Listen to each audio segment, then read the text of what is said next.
ఓం శ్రీ గణేశాయ నమః. ఓం శ్రీ గురుభ్యో నమః. ఓం శ్రీ సరస్వత్యై నమః. ఓం నమ శివాయ. ఓం నమో నారాయణాయ. ఓం శ్రీ మాత్రే నమః. భక్త కల్పవల్లి అండాల్ తల్లి సూర్యుడు ధనురాశిలో ప్రవేశించిన నాటి నుంచి నెల రోజుల కాలాన్ని ధనుర్మాసం అంటాం. అత్యంత ఆహ్లాదము ఆనందము కలిగించే ఈ మాసము తానేనని సాక్షాత్తు శ్రీకృష్ణ పరమాత్మ చెప్పి ఉన్నాడు. మాసానాం మార్గశీర్షోహం ఋతూనాం కుసుమాకరం అని చెప్పాడు. సాక్షాత్ ఈ మాసమంతా కూడా శ్రీ మహావిష్ణువు ఆ శ్రీమన్నారాయణకు సంబంధించినటువంటి ఈ మాసంలో చేసే ప్రతి పూజ ప్రతి భజన కూడా సత్ఫలితాలు ఇస్తుందని పెద్దలు సెలవిచ్చి ఉన్నారు. తనట నిష్కలమైన భక్తితో ఆ గోదాదేవి లోక శ్రేయస్సుతో పాటు స్వకల్యాన్ని కూడా అపేక్షించిన ఆ గోదాదేవి తన ఆరాధ్య దైవమైనటువంటి శ్రీకృష్ణుని ప్రసన్నం చేసుకునేందుకు ధనుర్మాస వ్రతాన్ని పాటించింది. రోజుకొకటి కీర్తన చొప్పున తమిళములో పాసురాలు అంటాం. కీర్తన తెలుగులో అయితే తమిళంలో పాసురాలు అంటాం. 30 రోజుల పాటు ఆలపించడం ఇంకొక ప్రత్యేకత. దీనినే శ్రీవ్రతమని ధనుర్మాస వ్రతమని సిరినోమని కూడా అంటాం. తిరుప్పావై అంటే తిరు అంటే స్త్రీ, శ్రీపదం, లక్ష్మి, సంపద, శ్రేష్టం, ఐశ్వర్యం, మోక్షం అనేక అర్థాలు ఉన్నాయి. పావై అంటే పాటలు లేక వ్రతము అని అర్థం.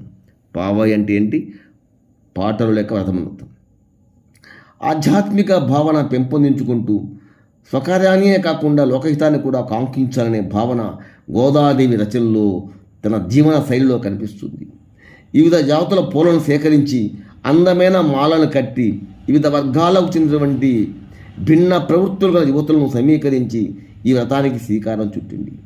పెళ్లి కాని పడుతులు తమకు నచ్చిన మెచ్చిన వారిని భర్తను ప్రసాదించవలసిందిగా ఆ శ్రీకృష్ణ పరమాత్మని వేడుకుంటూ పాటలు పాడుకునే సాంప్రదాయం కూడా అప్పటి నుంచి మరింత ప్రాచుర్యంలోకి వచ్చి ఉండవచ్చని ఆధ్యాత్మికవాది చెప్తుంటారు.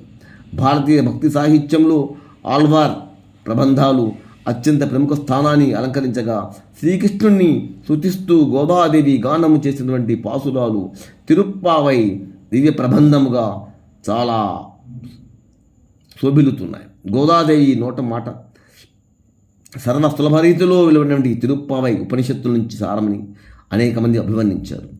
మంచి చర్యలను నివేదన చేసుకోవాలి.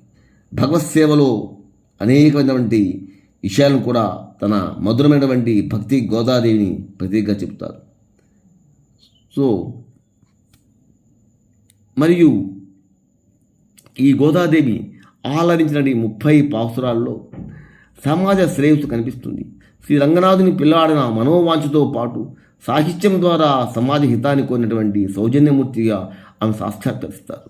కేవలం వ్యక్తిగత ప్రయోజనాలే కాకుండా సమిష్టి లబ్ధి చేకూరాలన్న భావన ఆమె పాసురాల్లో వ్యక్తమవుతుంది.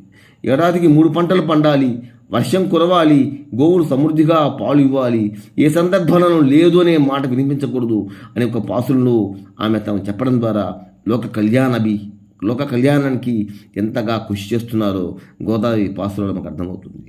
సర్వేజన సుఖినో భవంతు. మిగతాది రేపు లైక్ చేయండి, షేర్ నచ్చితే